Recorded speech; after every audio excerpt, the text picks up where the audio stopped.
मैं doctor Praman Das Ankit MA assistant professor Chitnarayan Kamakhya Sanskrit महाविद्यालय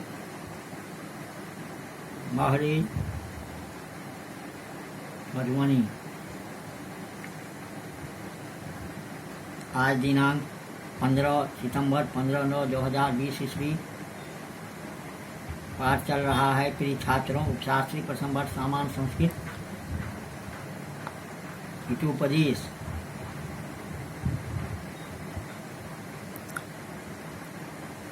संख्या में 138। ध्यान से सुनिए।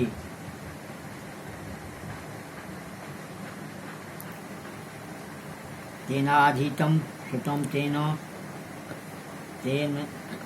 सर्वमनुष्ठितं येन आशा पृष्ठतः कृत्वा नैरास ममलंबितम्।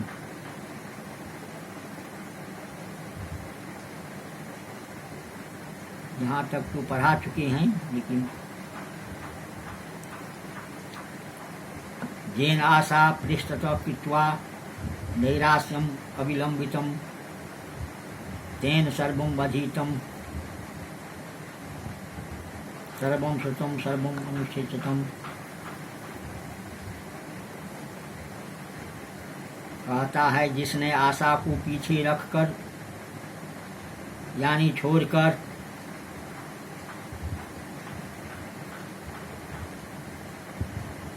निराश का भाव का अवलंबन किया, उसने सब शास्त्र पढ़ा, सब सुना और सभी कर्म का आचरण कर लिया।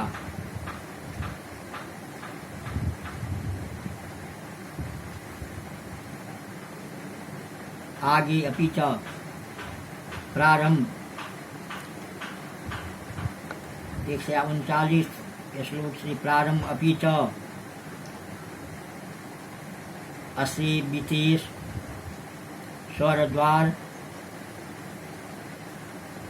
स्वर्द्वारम दृष्टिविरह व्ययम अनुक्त क्लीब वचनम धन्यम कस्यापि जीवनम।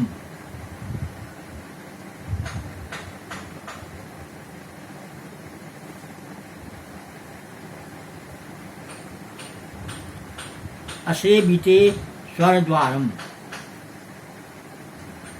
अदृष्ट विरह व्ययम अनुक्त क्लीब वचनम कस्य अपि जीवनम धन्यम।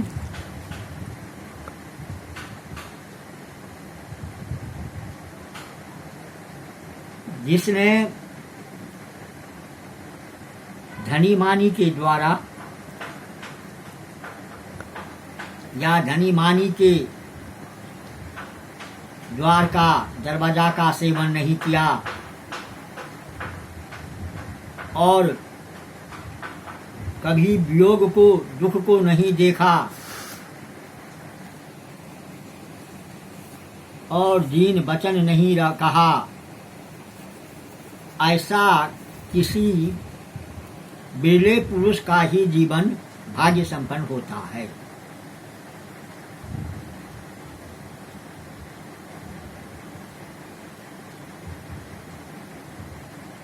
व्याख्या असेविते स्वर्द्वारम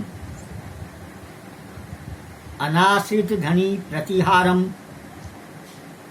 अदृष्ट विरह व्ययम अनवलोकित व्योम दुखम अनुक्त क्लीब वचनम अकथित दीन वाक्यम कस्य अपि जनस्य विरल सेति भावः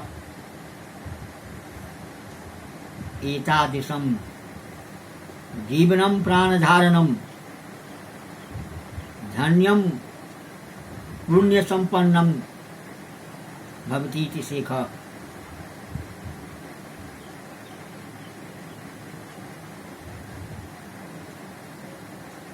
पुनः एक बार श्लोक रिपीट। जिस व्यक्ति ने धनी के द्वार का सेवन नहीं किया और कभी वियोग को, दुख को नहीं देखा,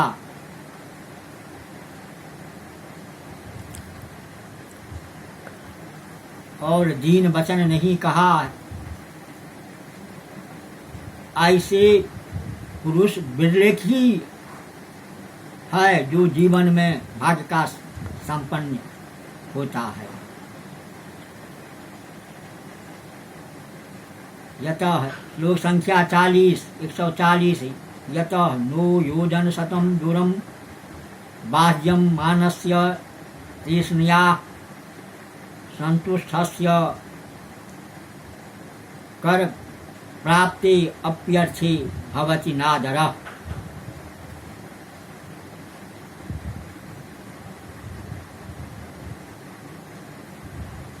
तृष्णया बाह्यमानस्य योजन शतम दूरम न संतुष्टस्य कर प्राप्ते अर्थे अपि आदरो न।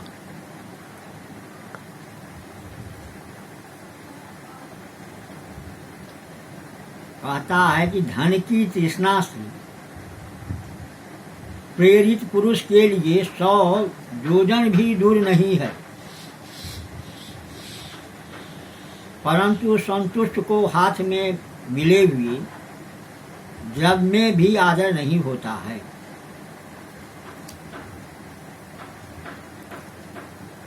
पुनः श्लोक नो योजन शतम दूरम बाध्यमानस्य तृष्णया संतुष्टस् कर प्राप्ति अप्यर्थे भवति नादरः।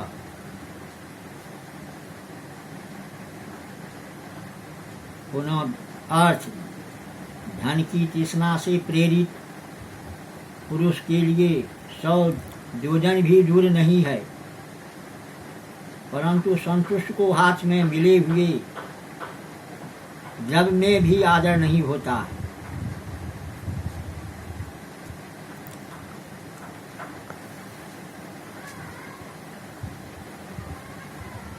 व्याख्या तृष्णया अर्थलिप्सया बाध्यमानस्य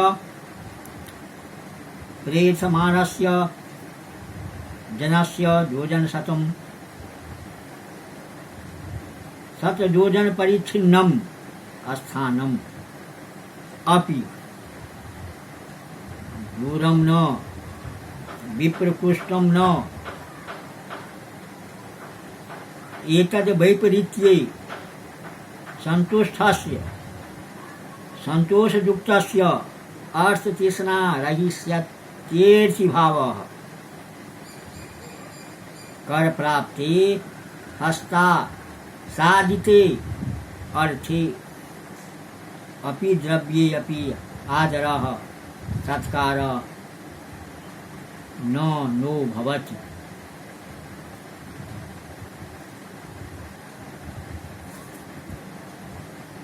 तदर्थ अवस्थोचित कार्य परिच्छेद श्रेयान, ये गद्य लाइन है।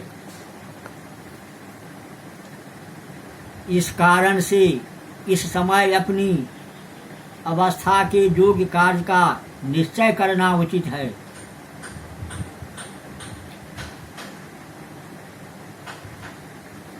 आगे श्लोक संख्या 141 को धर्मो भूत दया किंग सौख्यम नित्यमारोग्यता जगत कः स्नेह सद्भाव किम पांडित्यम परिच्छेद।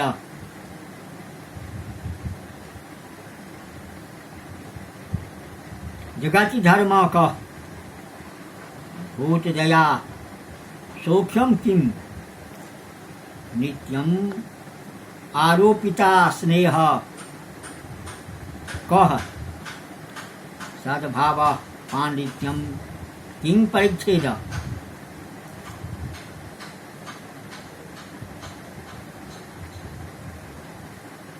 जगति धर्म कः भूत दया कहता है कि लोक में यानी संसार में धर्म क्या है, भूत दया सौख्यम, प्राणियों में दया करना। मुख्य क्या है? नित्य आरोग, रोग न होना। स्नेह क्या है? सब प्राणियों में सद्भाव, समबुद्धि और पांडित्य क्या है? परिच्छेद अर्थात कार्य का और अकार्य का निश्चय करना, यह धर्म है।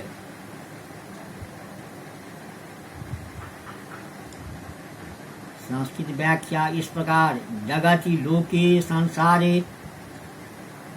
धर्मः पुण्य कः कथमः, भूत दया प्राणी करुणा सौख्यम सुखम किंकितमम नित्यम अनवरतम आरोग्यता अरुणता आरोग्यमिति भावः। स्नेहः प्रेमा कः कथमः, सद्भावः समत्वं पांडित्यं विद्वत्वं किंकतमत्, परिच्छेदः निर्धारणं कार्य योरिति सीखः। पुनः श्लोक: को धर्मो भूतदया किं सौख्यम नित्यम आरोग्यता जगति, कः स्नेहः सद्भावः किं पांडित्यम परिच्छेदः। पुनः अर्थ: संसार में लोक में धर्म क्या है? प्राणियों में दया करना। सबका प्रश्न का उत्तर है। मुख्य क्या है? नित्य आरोग यानी रोग न होना। स्नेह क्या है? कहता है सब प्राणियों में सद्भाव, समबुद्धि और पांडित्य क्या है? परिच्छेद अर्थात कार्य और अकार्य का निश्चय करना।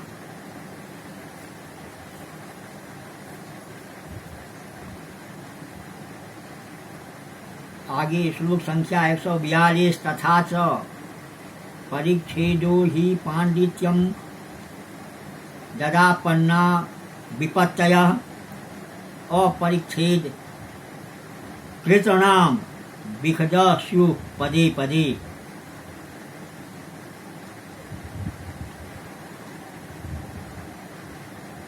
यदा विपत्तय आपन्ना तदा परिच्छेदः पांडित्यम हि अपरिच्छेद कीर्तनाम पदे पदे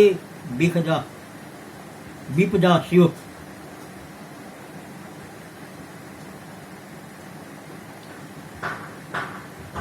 कहता है कि जब आपत्तियां आ पड़ती है तदा परिच्छेदः पांडित्यम, तब कार्य और अकार्य का निर्धारण करना पांडित्य।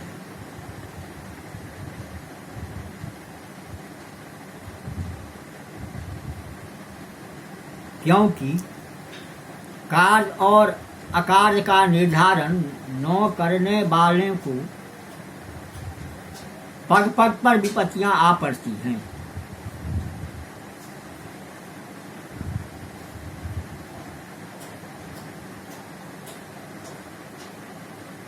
व्याख्या: यदा दस्मिन् काले विपत्तयः आपत्तयः आपन्ना प्राप्ता तदा परिच्छेदः कीर्त्या अकृत निर्धारणं पांडित्यं विद्वत्वं हि यतः अपरिच्छेद कीर्तनाम कीर्त निर्धारणा अकारणा काराम जनानां पदे पदे प्रतिपदम विपद आपद स्युः भवेत्। पुनः श्लोक तथा च परिच्छेदो हि पांडित्यं जरापन्ना विपत्तयः अपरिच्छेद कीर्तनां विपद स्युः पदे पदे।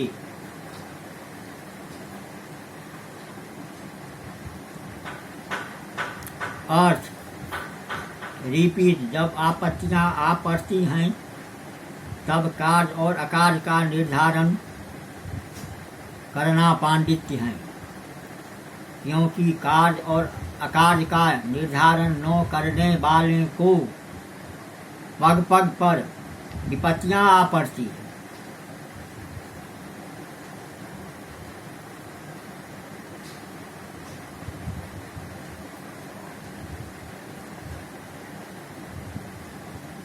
श्लोक संख्या 143 तथा ही त्यजेदेकं कुलस्यार्थे ग्रामस्यार्थे कुलं त्यजेत्, ग्रामं जनपदस्यार्थे आत्मार्थे पृथिवीं त्यजेत्।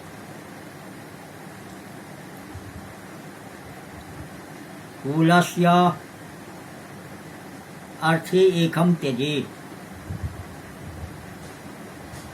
ग्रामस्य अर्थे कुलं त्यजेत्, जनपदस्य अर्थे ग्रामं त्यजेत्, आत्मार्थे पृथिवीं त्यजेत्।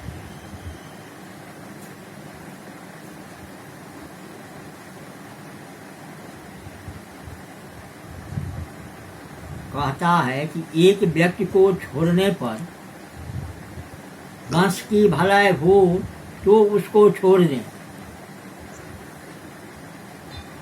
किसी कुल का वंश का त्याग करने पर ग्राम की भलाई हो तो उस कुल को परित्याग करें, ग्राम को छोड़ने पर देश की भलाई हो तो ग्राम को छोड़ देना चाहिए, अपने लिए पृथ्वी को भी छोड़ दें।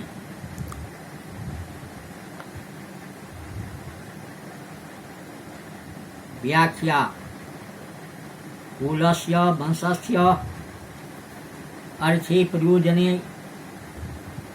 एकं कंचिदेकं जन त्यजेत्, मुञ्चेत्, ग्रामस्य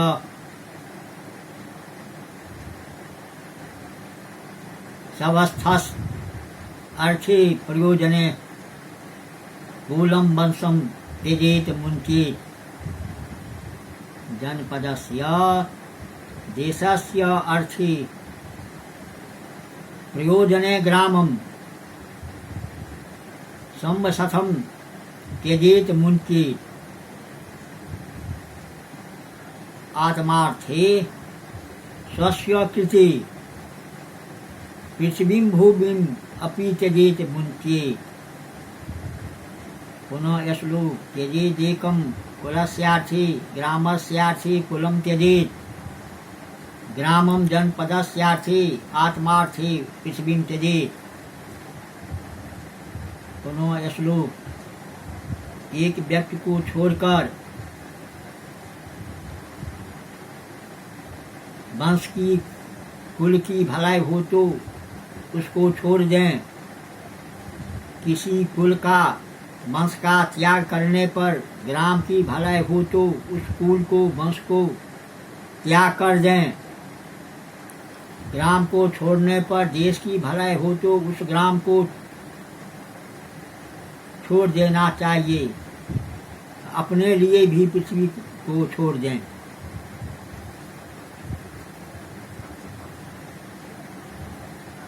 श्लोक संख्या 144 अपरम च पानीयं वा निराशायां स्वादन्नं वा भयोतरं विचार्य खलु पश्यामि तत् सुखं यत्र निवृत्तिः।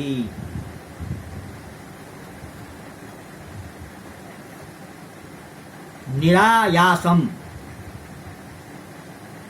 पानीयं वा भयोचरम् स्वादु अन्नं वा तत्र निवृत्तैः तत् सुखम् इति विचार पश्यामि खलु।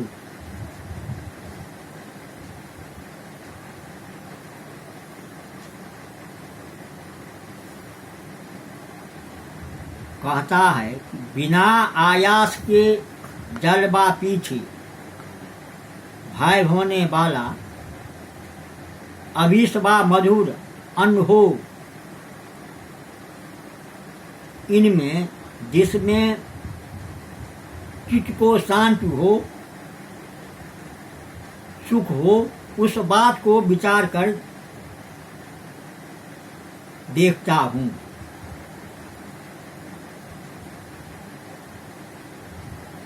व्याख्या निरायासम आयास रहितम पानीयम वा जलम वा भयोतरम पश्चाद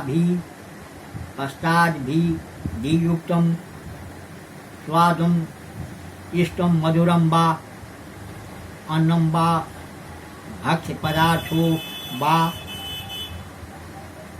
जत्र जस्मिन् निवृत्ति ही शांति ही तत्सुखम आनंद इति विचार विश्लेष्य पश्यामि विलोकयामि खलु निश्चयेन।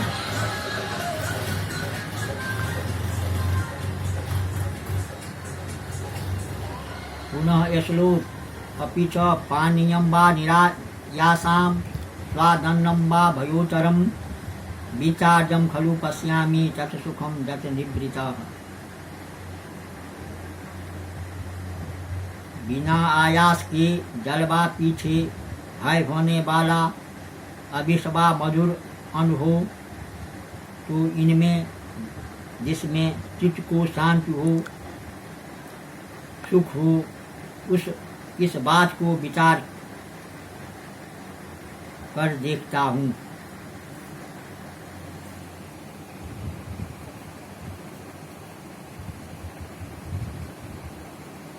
इत्यालोच्याहं निर्जन वनमागतः। ऐसा विचार कर मैं निर्जन वन में आ गया हूँ। श्लोक संख्या 145। जतः वरम वनम व्याघ्र गजेन्द्र सेवितम दुर्मालयः पत्र फलाम्बुभक्षणम् कृष्णानि सद्या वसनम च बलकलम नो बंधु मध्ये धनहीन जीवनम। पुनः श्लोक यत वरम वनम व्याघ्र गजेन्द्र सेवितम द्रमादयः पत्र फलाम्बुभक्षणम कृष्णानि सद्या वसनम च बलकलम नो बंधु मध्ये धनहीन जीवनम।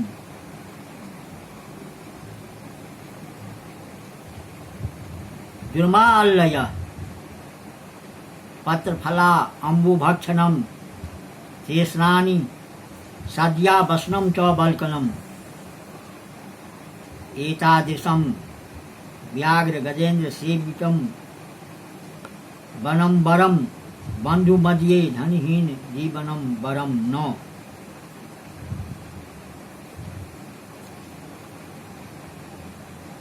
कहता है कि जिन वन में जंगल में पेड़ ही घर है, पत्र का फल का खाना और नदी का जल पीना है, घास ही सदिया है और बलकल ही वस्त्र है, वैसा बाघ और हाथियों से सेवित वन कुछ प्रिय होता है, परंतु बांधवों के बीच में धन से हीन होकर जीना कुछ भी अच्छा नहीं।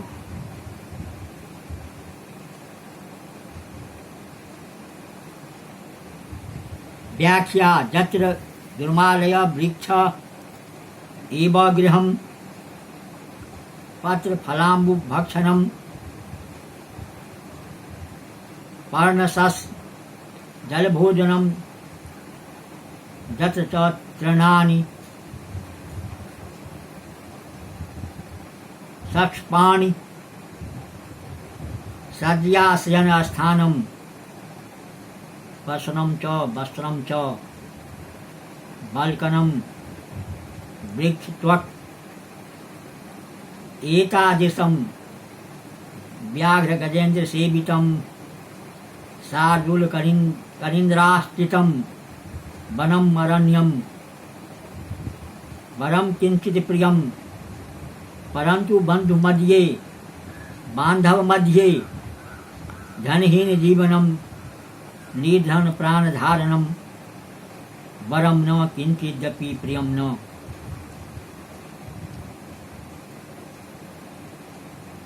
पुनः श्लोक रिपीट। वरम वनम व्याघ्र गजेन्द्र सेवितम दुर्मालय पत्र फलाम्बु भक्षणम तृष्णानि सद्या वसनम च बल्कनम नो बंधु मध्ये धनहीन जीवनम। अर्थ, इस वन में जंगल में पेड़ ही घर है, पात्र और फल का खाना और नदी का जल पीना है, घास ही सज्जा है और बलकल ही वस्त्र है।